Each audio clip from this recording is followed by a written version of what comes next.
మరో breaking news చూస్తున్నాం. హైదరాబాద్ జీడిమెట్లలో ఒక దారుణం జరిగింది. ప్రియుడితో కలిసి తల్లిని చంపేసింది 16 ఏళ్ల మైనర్ కూతురు. ప్రేమ వ్యవహారంలో మందలించిందన్న కోపంతో ప్రియుడు శివ అతని తమ్ముడితో కలిసి తల్లిని హత్య చేసింది. గొంతు నులిమి తలపై రాడ్డుతో కొట్టి దారుణంగా ప్రాణాలు తీసింది. నిందితురాలు 10వ తరగతి చదువుతోంది. ఘటనపై కేసు నమోదు చేసిన పోలీసులు అమ్మాయిని అదుపులోకి తీసుకున్నారు.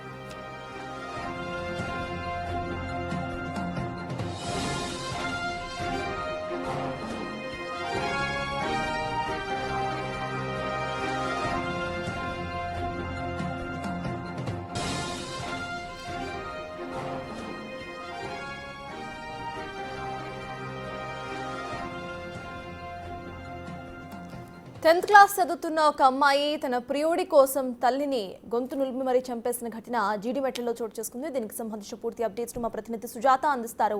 సుజాత, చెప్పండి, అసలు ప్రెసెంట్ అక్కడ సిచ్యువేషన్ ఏంటి? కేసుకి సంబంధించిన అప్డేట్స్ ఏంటి? జీడిమెట్ల పోలీస్ స్టేషన్ పరిధిలోని హెచ్ఎల్ కాలనీలో దారుణం చోటు చేసుకుంది. తల్లి ప్రేమకు అడ్డు వస్తుందని కూతురు హతమార్చినటువంటి ఘటన చోటు చేసుకుంది. ప్రస్తుతం వారి ఇంటి వద్దే ఉన్నాము. అంజలి గత 3 నెలల క్రితం ఇక్కడ రెంట్కి వచ్చింది. తనకి 2 కుమార్తెలు. తన భర్తని 6 నెలల క్రితమే యాక్సిడెంట్లో కోల్పోయింది. అయితే పిల్లల్ని ఎంతో అల్లారు ముద్దుగా పెంచుకున్నటువంటి అంజలి తన పెద్ద కుమార్తె అయినటువంటి జయశ్రీ గత 6 నెలల క్రితము ఇన్స్టాలో ఒక వ్యక్తితో పరిచయం ఏర్పడింది. ఆ పరిచయం కాస్త ప్రేమగా మారింది. అయితే తను తల్లి ప్రేమకు అడ్డు వస్తుంది అన్న ఒక కారణంతోనే ఇక్కడికిక్కడే తనని హతమార్చాలి అని భావించి ప్రియుడితో కలిసి హతమార్చినటువంటి ఘటన చోటు చేసుకుంది. ప్రస్తుతం అదే ఇంట్లో చూస్తున్నాము. ఎందుకంటే శివ ఇన్స్టాలో తనకి తేజశ్రీకి పరిచయం ఏర్పడ్డాడు. ఆ తర్వాత తనని నల్గొండ ప్రాంతం నుంచి ఇక్కడికి పిలిపించి వారం రోజుల క్రితమే శివతో తేజశ్రీ ఇంట్లో నుంచి వెళ్ళిపోయింది. తర్వాత ఇంటికి తీసుకొచ్చి తల్లి మందలించింది. ఇది కరెక్ట్ కాదు, చిన్న వయసు, చదువుకో, తర్వాత ఒకవేళ నీకు ఇష్టం ఉంటే పెళ్లి చేస్తాను అని చెప్పి నచ్చజెప్పే ప్రయత్నం చేసింది. కానీ తను వినకుండా ఎలా అయినా సరే ఆ తల్లిని అడ్డు తొలగించుకుంటేనే మన ఇద్దరికి ప్రేమ వివాహం జరుగుతుంది అని చెప్పి తేజశ్రీ శివాని పిలిపించి శివ వచ్చేటప్పుడు నల్గొండ నుంచి తన తమ్ముడైనటువంటి యశ్వంత్ని కూడా తీసుకొచ్చాడు. నిన్న సాయంత్రం 5:30 గంటల ప్రాంతంలో ఇదే ఇంట్లో పూజ చేస్తున్నటువంటి తల్లిని చున్నీతో సుత్తితో అత్యంత కిరాతకంగా ప్రియుడితో కలిసి హతమార్చారు. కొద్దిసేపటి క్రితమే ఈ ప్రాంతానికి డీసీపీ, ఏసీపీ, సీఏ చేరుకొని సంఘటన స్థలాన్ని పరిశీలించారు. క్లూస్ టీం కూడా అన్ని వివరాలను సేకరించారు. అటు డీసీపీ మాట్లాడుతూ వీళ్ళకి 8 నెలల నుంచే పరిచయం ఉంది. ఆ తర్వాత తేజశ్రీని పక్కా ప్లాన్ ప్రకారము మర్డర్కి ప్లాన్ చేసింది. ప్రియుడిని నల్గొండ నుంచి పిలిపించింది. ఆ తర్వాత హతమార్చింది అని చెప్తున్నారు. తనకి కౌన్సిలింగ్ ఇచ్చినప్పటికీ గతంలో తన తీరు మారలేదని కూడా చెప్తున్నటువంటి పరిస్థితి ఉంది. ప్రస్తుతం మన ఇంట్లో చూడొచ్చు, తల్లికి చున్నీతో వేసి చంపేసిన తర్వాత ఆ చున్నీని తేజశ్రీ నడుముకి కట్టుకొని పోలీస్ స్టేషన్కి వెళ్ళింది. ప్రస్తుతానికి వాళ్ళ కుటుంబ సభ్యులు కూడా కన్నీరు మున్నీరు అవుతున్నారు. వారం రోజుల క్రితము మా అక్క నాకు ఫోన్ చేసింది అనండి మాట్లాడుతూ అప్పుడు నేను కాల్ లిఫ్ట్ చేసి ఉంటే అక్క చనిపోయి ఉండేది కాదు అని కూడా తన బాధను వ్యక్తం చేస్తున్నటువంటి పరిస్థితి ఉంది. పోలీసుల అదుపులో ముగ్గురు, అటు తేజశ్రీ కావచ్చు, శివ, యశ్వంత్, ముగ్గురిని పోలీసుల అదుపులోకి తీసుకున్నారు. ప్రస్తుతం ఈ కేసుకి సంబంధించి ఇన్వెస్టిగేషన్ కూడా కొనసాగిస్తున్నారు. అంటే కేవలము ప్రేమకి అడ్డు వస్తుందననే తల్లిని హతమార్చారు. తనకి కనీసం చిన్న కుమార్తెకి ఏం జరుగుతుంది ఏంటి అనేది కూడా తెలియనటువంటి పరిస్థితి ఉంది. నిన్న ప్రాణాలతో కొట్టుమిట్టాడుతున్నటువంటి తల్లిని చూసి పోలీసులకు చిన్న కుమార్తె ఫిర్యాదు ఇవ్వడము, ఆ తర్వాత పోలీసులు సంఘటన స్థలానికి చేరుకొని క్లూస్ అప్పటికే తను మరణించినట్లుగా కూడా అటు నిర్ధారించారు. ఆ తర్వాత తనని పోస్ట్ మార్టం నిమిత్తం హాస్పిటల్కి తరలించారు. ప్రస్తుతం మన ఈ ఇంటి వద్దే ఉన్నాము. అయితే 3 నెలల క్రితమే ఇక్కడ అద్దెకు వచ్చినట్లుగా కూడా చుట్టుపక్కల ఉన్నటువంటి వాళ్ళు చెప్తున్నారు. వాళ్ళు ఎప్పుడు బయటికి రారు. తను 2 మైనర్లే కూతుర్లు, ఎంతో అల్లారు ముద్దుగా చూసుకునేది. వాళ్ళకి చిన్న దెబ్బ తాకినా కూడా తల్లి ఎప్పుడు తల్లడిల్లుతూ ఉండేది. తండ్రిని కోల్పోయారు, ఉన్నది నేనే అని చెప్పేసి వాళ్ళని ఎంతో గారాభంగా పెంచేది. ఆ గారాభమే ఇప్పుడు ఈ సిచ్యువేషన్కి కారణం అయ్యింది అని చెప్పి కూడా ఒకవైపు ఇప్పుడు ఇక్కడ ఉన్నటువంటి స్థానికులు చెప్తున్నటువంటి పరిస్థితి ఉంది. సత్తా, మొత్తానికైతే మాత్రం వరుస ఘటనలు, అంటే కేవలము ప్రేమించిన వ్యక్తిని పెళ్లి చేసుకోవడానికి అంగీకరించలేదన్న కారణంతోనే తల్లిని చంపినట్లుగా కూడా అటు పోలీసుల ఇన్వెస్టిగేషన్లో తేలింది. అయితే సుజాత, అంతకుముందు ఎవరైతే పెద్ద కుమార్తె ఉందో తనలో ఇటువంటి సైకలాజికల్ బిహేవియర్స్ని ఏమన్నా తన చెల్లి గమనించిందా? అసలు తన చెల్లి ఏమంటోంది? నిన్న 5:30 గంటల ప్రాంతంలో పూజ చేసుకుంటున్నటువంటి అంజలిని వెనుక నుంచి శివ, యశ్వంత్ వచ్చి చున్నీతో గట్టిగా లాగి బిగించి కింద పడిపోయి చనిపోయిందని నిర్ధారించుకున్న తర్వాత బయటికి వెళ్లారు. కానీ తన ప్రాణాలతో కొట్టుమిట్టాడుతున్నప్పుడు కేవలం పెద్ద కుమార్తె తేజశ్రీనే లోపల ఉంది, చిన్న కుమార్తె బయట ఉంది. అయితే లోపలికి వెళ్ళేసరికి ఆ తల్లి కాళ్ళు రెండు కూడా కదుపుతూ ఒకవైపు ప్రాణాలు కొట్టుమిట్టాడుతుంది చూసి అమ్మ ఉరివేసుకుంది అని చెప్పేసి అక్కకి చెప్పింది తేజశ్రీ. అప్పుడు వెంటనే బయట ఉన్నటువంటి శివ, యశ్వంతులని తల్లి చనిపోలేదు, లోపలికి వచ్చి తనని హతమార్చాలి, లేదు అని అంటే మన విషయాలన్నీ బయటికి వస్తాయి, మనం కటకటాల పాలవుతాం అని చెప్పేసి చెప్పినటువంటి నేపథ్యంలోనే లోపలికి వెళ్ళినటువంటి శివ తన తల మీద సుత్తితో గట్టిగా కొట్టాడు. యశ్వంత్ కత్తితో తన మెడని కోసాడు. ఆ తర్వాత చనిపోయిందని నిర్ధారించుకున్న తర్వాత వాళ్ళ ముగ్గురు కూడా పరారయ్యారు. అప్పటికే చిన్న కుమార్తె ఇవన్నీ చూసి తన ఏం జరిగింది ఎన్న విషయాలన్నీ మొత్తాన్ని పోలీసులకి చెప్పింది. పోలీసులు సంఘటన స్థలానికి అప్పుడు చేరుకున్నారు. అంటే వారం రోజుల క్రితం ఇంట్లో నుంచి వెళ్ళిపోయినప్పుడు కూడా తన చెల్లికి ఇదంతా కూడా ఏమీ తెలియదు, కేవలం అక్క బయటికి వెళ్ళింది తిరిగి వస్తుంది అని మాత్రమే అంజలి తన చిన్న కుమార్తెకి చెప్పినట్లు తెలుస్తుంది. ఇదంతా తెలుసుకున్నంత ఏజ్ కూడా చిన్న కుమార్తెకి లేదు. కేవలము పెద్దమ్మాయి తేజశ్రీ ఇంట్లో రెగ్యులర్గా తల్లితో గొడవ పడుతూ ఉంటే ఎందుకు అమ్మతో గొడవ పడుతున్నావు, అమ్మతో గొడవ పడకు, మనకి నాన్న కూడా లేడు అని చెప్పేసి అమాయకంగా ఆ అమ్మాయికి తెలిసి తెలియనితనంతో చెప్తూ ఉండేది అని చెప్తున్నారు. కానీ ఆ పెద్ద కుమార్తె మాత్రం తన తీరును మార్చుకోకుండా శివతోనే వెళ్ళాలి, శివానే నా జీవితము అని చెప్పేసి తను 8 నెలల పరిచయంలోనే తనకి నేను చాలా కనెక్ట్ అయిపోయాను, తను లేనిది నేను బ్రతకలేను అని చెప్పేసి ఇంట్లో నుంచి వెళ్ళిపోవడం, ఆ తర్వాత మళ్ళీ తిరిగి ఇంటికి తల్లి తీసుకురావడం, ఇవన్నీ జరిగాయి. ఇవన్నీ జరిగిన తర్వాత ఎలా అయినా సరే నా తల్లి నా ప్రేమకి నా పెళ్లికి అంగీకరించదు, తనని హతమారిస్తే ఇంట్లో ఉన్నటువంటి డబ్బు బంగారాన్ని అన్నీ తీసుకువెళ్తే నన్ను ఎవరూ కూడా అడిగేవాళ్ళు లేరు, వెనుక నా తండ్రి లేడు, ఎవరూ లేరు, నా చెల్లి చిన్నది అని చెప్పేసి తను ప్లాన్ ప్రకారమే శివాన్ని నల్గొండ నుంచి ఇక్కడికి పిలిపించి ఈ హత్యకి ప్లాన్ చేసినట్లుగా కూడా తెలుస్తుంది. సతాజ్. Right, thank you Sujatha. So Hyderabad జీడిమెట్లలో జరిగింది దారుణ ఘటన. ప్రియుడితో కలిసి తల్లిని చంపేసింది 16 ఏళ్ళు వయసున్న కూతురు. అయితే ఆ అమ్మాయి 10th క్లాస్ చదువుతున్నట్టుగా తెలుస్తోంది. ఆ అమ్మాయి ఆల్రెడీ ఒకసారి వెళ్ళిపోతే తన తల్లి మందలించి మళ్ళీ తిరిగి తీసుకొచ్చినట్టుగా తెలుస్తోంది. తన ప్రియుడితో పెళ్లి చేయటం అమ్మ ఉండగా సాధ్యం కాదు అని అనుకున్న ఆ అమ్మాయి తన అమ్మని చంపేసింది. సుజాత, ప్రెసెంట్ అసలు పోలీసులు ఏమంటున్నారు? అక్కడ క్లూస్ టీమ్ కూడా దిగినట్టుగా తెలుస్తోంది. ప్రెసెంట్ ఏమైనా క్లూస్ వాళ్ళకి దొరికాయా? అప్డేట్స్ ఏంటి దానికి సంబంధించి?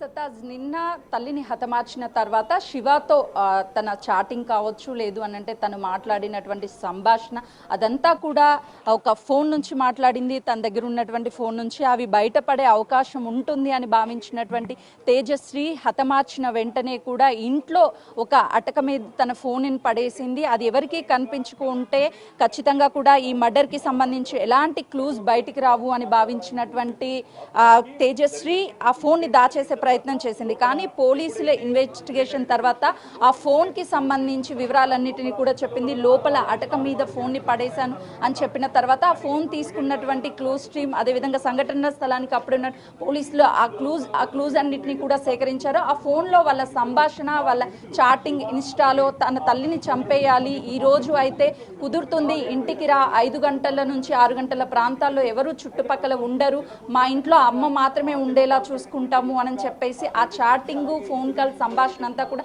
ఆ ఫోన్లో ఉంది. ఆ ఫోన్ని ప్రస్తుతం పోలీసులు స్వాధీనం చేసుకున్నారు. మరోవైపు మనం లోపల ఒకసారి విజువల్స్ చూస్తే చాలా చిన్న ఇంట్లో 2 కూతుర్లను పెట్టుకొని తను ఒక ప్రైవేట్ ఉద్యోగిగా ఉంది, తను ఉద్యోగం చేసుకుంటూ వాళ్ళిద్దరిని కూడా పోషిస్తుంది. అయితే ఆ చున్నీని, అదేవిధంగా ఆ ఫోన్, ఆ కత్తిని, మూడింటిని స్వాధీనం చేసుకున్నారు. ఇంకా వాళ్ళు ఉపయోగించినటువంటి కొన్ని వస్తువులను కూడా ఇంట్లో పోలీసులు అయితే స్వాధీనం చేసుకొని కేసుని ఇన్వెస్టిగేషన్ చేస్తున్నారు. తరచూ తను ఫోన్లో మాట్లాడడము శివతో, వాటన్నింటినీ గమనించినటువంటి తల్లి తనని మందలించే ప్రయత్నం కూడా చేసింది. తనకు జరిగినటువంటి కూతురు కన్న కూతురే ఈ విధంగా చేస్తుంది, గతంలోనూ హెచ్చరించింది. తన తల్లిని ఎలా అయినా సరే నా ప్రేమకు నువ్వు అడ్డొస్తున్నావు, నేను నిన్ను చంపేస్తాను అంటూ తల్లిని పలుమార్లు కూడా తను హెచ్చరించినట్లుగా కూడా అటు తెలుస్తుంది. వాళ్ళ కుటుంబ సభ్యులతో మాట్లాడినప్పుడు మా అక్కని మొదటి నుంచి కూడా చంపేస్తానని చెప్పి చెప్తూ ఉండేది, కానీ మేము దాన్ని సరదాగా తీసుకున్నాము, ఇంత సీరియస్గా అవుతుంది అనుకోలేదని చెప్పి వాళ్ళ కుటుంబ సభ్యులు చెప్తున్నారు. ప్రస్తుతం మనం ఇంటిని కూడా చూడొచ్చు, ఎందుకనంటే ఒకవైపు అంజలి భర్తని కోల్పోయిన తర్వాత కుటుంబ పోషణ భారం అవుతుందని తను ఉద్యోగం చేస్తూ పిల్లలిద్దరినీ కూడా పోషించుకుంటుంది. కానీ కన్న కూతురే ప్రేమకు అడ్డు వస్తుందనని తల్లిని చంపివేయడంతో అటు కుటుంబ సభ్యులు కన్నీరు మున్నీరు అవుతున్నారు. చుట్టుపక్కల వాళ్ళంతా కూడా అంటే 3 నెలల క్రితమే వీళ్ళు ఇక్కడికి వచ్చినప్పుడు ఎప్పుడు కూడా వీళ్ళ ఇంట్లో చిన్న చిన్న గొడవలతో ఎవరు బయటకు వచ్చే వాళ్ళు కాదు అని చెప్తున్నారు. అసలు వాళ్ళు ఎలా ఉంటారు, ఎవరితో ఏం మాట్లాడరు అని కూడా వాళ్ళ కుటుంబ సభ్యుల గురించి చుట్టుపక్కల వాళ్ళు చెప్తున్నారు. అంటే కేవలము తన ప్రేమ కోసమే తల్లిని హతమార్చింది. తన చెల్లి పలుమార్లు చెప్తున్నప్పటికీ అమ్మతో గొడవ పడొద్దు, అమ్మని ఏమి అనకు అని చెప్పేసి పలుమార్లు చెప్పింది. కానీ విననటువంటి ఆ కూతురు హతమార్చడం కేవలము ప్రేమ కోసమే అని పోలీసులు చెప్తున్నారు. ఇక్కడ క్లూస్ టీం కూడా ఆధారాలన్నింటినీ సేకరించి కేసుని ఇన్వెస్టిగేషన్ చేస్తున్నారు. సతాజ్ right, thank you Sujatha. So Hyderabad జీడిమెట్లలో జరిగిన ఈ దారుణ ఘటన, ఇక్కడ ప్రియుడితో కలిసి తల్లిని చంపేసింది 16 వయసున్న 10th క్లాస్ చదువుతున్న కూతురు. దీనికి సంబంధించి మొత్తం కేసుకి సంబంధించి అసలు డీసీపీ ఏమన్నారో ఇప్పుడు చూద్దాం. గత రాత్రి 11:30కి నైట్ 11:30కి జీడిమెట్ల పోలీస్ స్టేషన్కి ఒక సమాచారం వచ్చింది. ఆ సమాచారం మేరకు జీడిమెట్ల పరిధిలో ఉన్న ఇది లాల్ బహదూర్ నగర్ ఈ ఏరియాలో ఒక ఇంట్లో ఒక స్త్రీ హత్యకు గురైందనే సమాచారం వచ్చింది. దాంతో ఇమీడియట్ గా SHO జీడిమెట్ల అండ్ స్టాఫ్ వచ్చి పరిశీలించగా 39 సంవత్సరాల వయసున్న అంజలి అనే మహిళ చనిపోయి కనిపించింది. తర్వాత ఆ మృతికి సంబంధించిన కారణాలు మా సిబ్బంది ఇన్వెస్టిగేట్ చేయగా ఆరా తీయగా తెలిసింది ఏంటంటే ఈవిడికి 2 కూతుర్లు ఉన్నారు. ఒక కూతురు వయసు 16 సంవత్సరాలు, ఆ అమ్మాయి పేరు తేజశ్రీ. ఆ అమ్మాయి తేజశ్రీ ఎవరైతే ఉందో ఆ అమ్మాయి తల్లిని ఎట్లాగైనా అడ్డు తొలగించుకోవాల్సిందే, నేను ఆ అబ్బాయిని పెళ్లి చేసుకోవాలంటే అని చెప్పేసి ఆ అబ్బాయి ఎవరైతే ఆ అమ్మాయి ప్రేమించిన అబ్బాయి ఉన్నాడో శివ, ఇతను కట్టంగూరులో ఉంటాడు, నల్గొండ జిల్లా. ఆ శివాని పిలిచి తన తల్లిని హత్య చేయవలసిందిగా పురికొల్పింది. దాంతో శివ వచ్చి యశ్వంత్ అనే వాళ్ళ తమ్ముడిని కూడా తీసుకొని వచ్చి వాళ్ళిద్దరూ కలిసి ఈవిడ్ని చున్నీతోటి గొంతుకి బిగించి చంపడం జరిగింది. ఇది రాత్రి 7:30కి జరిగింది. వెంటనే మాకు 11:30కి సమాచారం రాగానే ఇమీడియట్ గా FIR కూడా చేసినాము. So we are investigating it, we will catch the accused. Shiva వాళ్ళ తమ్ముడు ఉన్నాడు, శివ వాళ్ళ తమ్ముడు యశ్వంత్ ఉన్నాడు, అతనికి 17 years. ఏం చేస్తుంటారు సార్ శివ ఇతను ఇంటర్మీడియట్ చదువుతున్నాడు. యశ్వంత్ హైదరాబాద్ జీడిమెట్లలో జరిగిన దారుణ ఘటనలో అందరూ కూడా మైనర్స్ గానే కనిపిస్తున్నారు. ప్రియుడు శివతో పాటు తన తమ్ముడు, అట్ ద సేమ్ టైం ప్రియురాలు అందరూ కూడా మైనర్సే. 16 ఏళ్ల కూతురు 10th క్లాస్ చదువుతోంది. తన తల్లిని హతమార్చిన ఘటన అయితే. దీనికి సంబంధించిన మోర్ డీటెయిల్స్ మా ప్రతినిధి సుజాత అందిస్తారు. జీడిమెట్ల పోలీస్ స్టేషన్ పరిధిలో దారుణం చోటు చేసుకుంది. ప్రియుడితో కలిసి కన్న తల్లినే హతమార్చినటువంటి ఘటన చోటు చేసుకుంది. ప్రస్తుతం వాళ్ళ కుటుంబ సభ్యులు ఉన్నారు. ఏం జరిగింది ఏంటి అని అడిగి తెలుసుకుందాం. చెప్పమ్మా, ఏం జరిగింది అసలు? ఏం జరిగిందో తెలియకుండా అయిపోయిందమ్ము.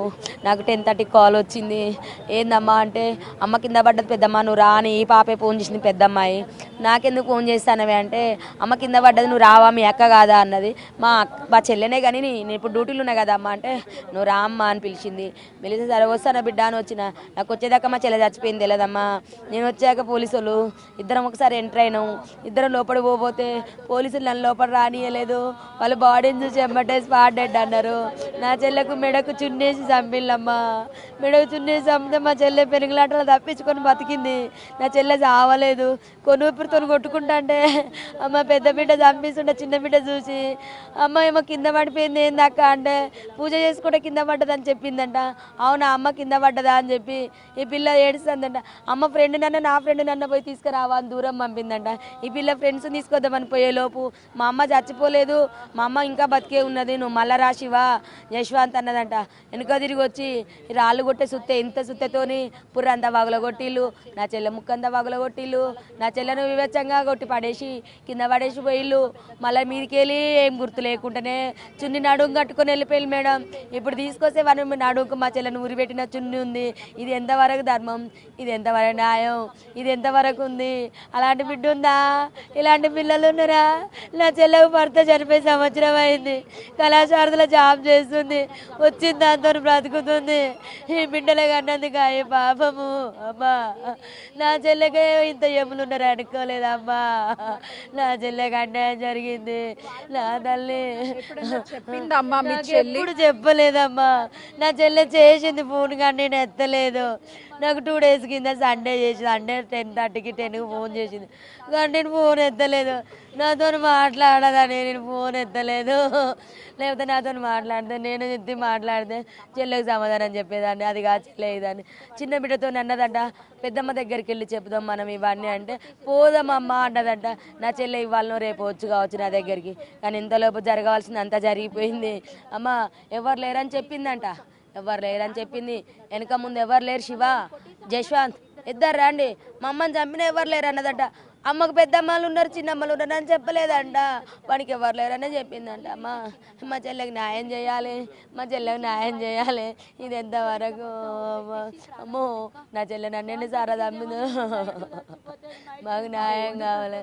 ప్రేమించిన అబ్బాయి అడ్డొచ్చింది, ఆ ప్రేమకు అడ్డొస్తుంది, దీన్ని లేపేస్తే మనకు చాపిగా జరిగిపోద్దని చెప్పిందంట. అది ఎంత ప్లాన్గా చెప్తుంది. అమ్మ అడ్డు ఉన్నదని చెప్పి వద్దని తీసి వాడు కూడా అన్నాడంట, చంపేస్తా నువ్వు నీ బిడ్డని ఇవ్వబోదాం, ఇప్పుడు పంపివే నేను చేసుకుంటా అంటే నీ ఏజ్ ఎంతరా నీకెందుకు పంపిస్తా అని చెప్పిందంట. వాళ్ళ అమ్మ కూడా అడిగిందంట. ఇక్కడ షాపూర్ పొల్యూషన్కి వాళ్ళ అమ్మ కూడా వచ్చి నిన్ను చంపైనా తీసుకొని పోతామన్నదంట వాళ్ళ అమ్మ. అది చంపింది వాళ్ళ ప్లాన్ ఎమ్మటి. వాళ్ళ అమ్మ కూడా అన్నదంట, మేడం వాళ్ళ అమ్మ దాన్ని చంపేసి తీసుకుపోతా అన్నదంట. మా చెల్లెకి న్యాయం కావాలి. అమ్మాయితో మాట్లాడారా, ఏమంటుంది? నాతో ఇప్పుడు మాట్లాడతలేదు. అప్పుడైతే నేను తప్పు చేసినమ్మా అని ఒప్పుకుంది మేడం. ఇంక ఇప్పుడు సార్ మాట్లాడినిత్తలేరు, ఎవరు మాట్లాడినిత్తలేరు, మాకు మాట్లాడలేవు. ఇప్పుడు పాప 16 ఏళ్ళే ఉంది. న్యాయం కావాలి, న్యాయం కావాలి. చూస్తున్నాం కదా, చెల్లిని కోల్పోయి తను కన్నీరు మున్నీరు అవుతుంది. మరోవైపు తల్లిని కోల్పోయినటువంటి బిడ్డ తను వేదన మనకి కనిపిస్తుంది. ఎందుకంటే అల్లారు ముద్దుగా తల్లి పెంచింది, కానీ ఈరోజు కళ్ళెదుటే తల్లి చనిపోయినా కాపాడుకోలేకపోయాము అని కన్నీరు మున్నీరు అవుతున్నటువంటి పరిస్థితి ఉంది. చెప్పండి అమ్మ, చివరిగా ఎప్పుడు మాట్లాడింది మీ అమ్మ? అక్కలాగా మాట్లాడలేక 3 years అవుతుంది మేడం.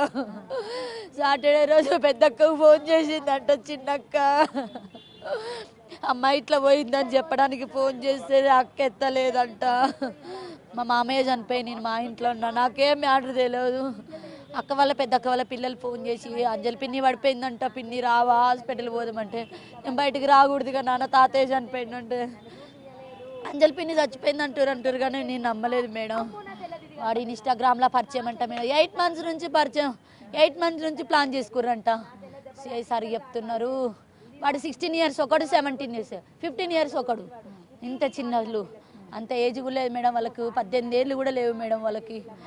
వాడు ఫస్ట్ కొట్టి చంపిపోయిందంట, చచ్చిపోలేదని చెప్పి మళ్ళీ పిలిపించిందంట. మళ్ళీ వచ్చి వైట్ చున్నీతోటి మొత్తం ఊరేసి చంపిరట. ఎంత తల పగిలింది, ఇదంతా తల పగిలి ఉన్నది అక్కకి. ప్రాణం పోతాండి ఇట్లా కొట్టుకుంటుండే చిన్న పాప చూసిందంట. మాకేం చెప్తున్నారు మేడం, మేము ట్యూషన్ పోయిన డోర్ దగ్గరికి వచ్చిన మమ్మీ సూసైడ్ చేసుకుంది అంటారు. నేను ఇవన్నీ ముందు మీకు తెలుసా అమ్మాయి వేరే వాళ్ళని ప్రేమిస్తుంది? మేడం మాకేం తెలియదు. అక్క దగ్గర ఇప్పుడు డబ్బులు పోయినాయి అంట, గోల్డ్ పోయిందంట. ఆ చిన్న పాప ఏడుస్తుంది.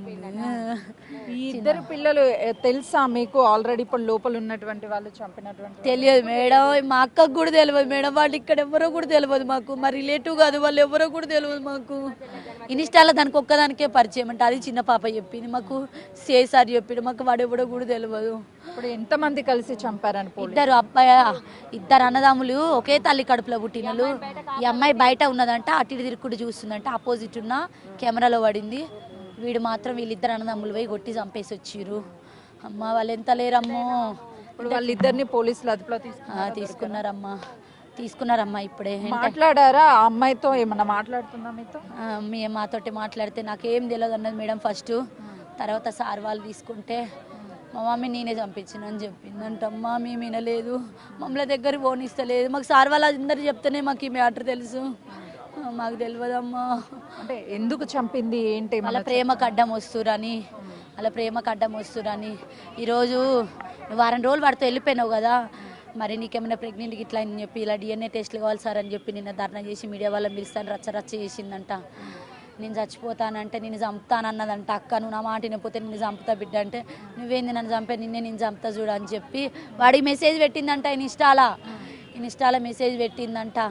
అది మళ్ళీ ఫోన్ చేసి వాడికి అక్క దగ్గర ఒక ఫోన్ ఉంది, ఒక టచ్ పని చేస్తలేదంట, ఇంకొక ఫోన్ ఈ అమ్మాయి దగ్గర ఉందంట, అది వాళ్ళ డాడీది. వాళ్ళ డాడీది అయితే పిల్ల పడుకుంది. ఇప్పుడు అబ్బాయికి మెసేజ్ చేసి చంపించిన తర్వాత బాత్రూంలో ఉన్న సజ్జ మీద వేసి వచ్చింది. ఇప్పుడు వాడికి మెసేజ్ చేసింది ఆమె చంపిందని సంగతి చేసిన తర్వాత పోలీసు వాళ్ళు మళ్ళీ అమ్మాయిని పట్టుకొని వెళ్తే ఎక్కడుందంటే సజ్జ మీద అని చెప్తే అడ్రస్ మళ్ళీ ఫోన్ తీసుకొని హ్యాండ్ ఓవర్ చేసుకున్నారు. ఆ ఫోన్ లేకపోతే మనకి ఈ కూడా తెలియకపోతుండే మేడం. అంటే వారం రోజుల క్రిందట ఇంట్లో నుంచి వెళ్ళిపోయిందా అమ్మాయి? వారం రోజుల కింద వెళ్ళిపోయిందంట, 5 డేస్గా దొరికిందంట. 15th 14th వెళ్ళిపోయిందంట. 18th దొరికిందంటే పిఎస్సి తీసుకొచ్చిరట. మిస్సింగ్ కంప్లైంట్ పెడితే నేను బారిపోలేదు, లేచిపోలే, నేను బారిపోయినా నువ్వు చంపుతా అంట అని చెప్పాను. అమ్మో అన్ని రాంగ్ ఇంప్రివేషన్లు మాట్లాడుతుందమ్మ. మాత్రం మమ్మల్ని మస్తు నమ్మిచ్చిందమ్మ. ఇవన్నీ మీ అక్క చెప్పిందా ఇంట్లో ఏం జరుగుతుంది ఏంటి? మాకు అక్కకు చెప్పుకుంటామని ఫోన్ చేసిందంట, అక్క ఎత్తలేదంట. మాకు చెప్పలేదమ్మా. నాకు భయపడుతుంది నేను తిడతా అని. ఆల్రెడీ ఆ పిల్ల కూడా తినపోతే మేము తీసుకుపోయి హోమ్లో పెట్టి అమ్మాయిని హాస్టల్ వేసినాము. నా బిడ్డ నాకు కావాలని మాతో కొట్లాడి తీసుకుపోయింది. దాని ప్రాణం తీసుకుందమ్మా ఆ బిడ్డతోనే. ఆ హోమ్లో ఉంటే మా అక్క బతుకమ్మ. మా అక్క మా అమ్మ నాన్న ఒక్కరోజు కూడా మా అక్కను కొట్టలేదు. ఎంతమంది అమ్మ పిల్లలు? ఎంతమంది వాళ్ళు? 2 ఆడపిల్లలే అమ్మకు. ఇది పెద్ద పాప చంపించింది. అమ్మా మేమేమని చెప్పుకోవాలమ్మా, మాకు ఒక్కైతే లేదు. మా అమ్మ ముసలామె, మాకు అన్నదమ్ములు లేదు. తరచూ ఎక్కడొకక్కడ జరుగుతూనే ఉన్నాయి. ప్రేమ కోసం కట్టుకున్న భర్తని చంపడము, లేకపోతే తల్లిదండ్రులను హతమార్చినటువంటి చూస్తూనే. ఇలాంటివి ఎప్పుడు చూడలేదమ్మా. భర్తను చంపించిరు, ప్రియునితో చేసి ప్రియుని చంపడం అని, భార్య భర్తను చంపిండని, అత్తమ్మమ్మలు చంపారు. ఇట్లాంటివి విన్నాం కానీ తల్లిని చంపిన బిడ్డని మేము ఇదే ఫస్ట్ టైం చూస్తున్నాం అమ్మ. దాన్ని కూడా చంపేరమ్మ, వద్దు మాకు అది. మాకు కూడా ప్రాణభయం ఉందమ్మా. అది ఏం చేస్తుందో మాకు తెలియదమ్మా. మాకు కూడా ప్రాణభయం ఉంది. నాకు ధైర్యం కూడా లేదు మేడం మాట్లాడటానికి. మా అమ్మ వస్తుంది, మా అమ్మకి ఏం చెప్పాలి మేము? అమ్మా అమ్మా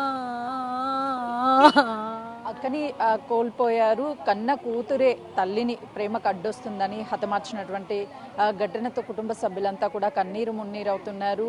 ఒకసారి ఇంట్లో నుంచి వెళ్ళిపోతే తీసుకువచ్చాము, కానీ కౌన్సిలింగ్ ఇచ్చారు పోలీసులు. ఆ తర్వాత మారుతుంది అనుకున్నాము, కానీ తల్లిని హతమార్చింది. కఠినంగా శిక్షించాలి. ఇప్పటి వరకు ప్రియుడి కోసం భర్తను చంపినటువంటి ఘటనలు చూసాము, కానీ కన్న కూతురే తల్లిని హతమార్చినటువంటి ఘటన ఇదే మొదటిసారి అంటూ వాళ్ళ కుటుంబ సభ్యులు కన్నీరు మున్నీరు అవుతున్నారు. కెమెరామెన్ శ్రీనుతో సుజాత, జీడిమెట్ల.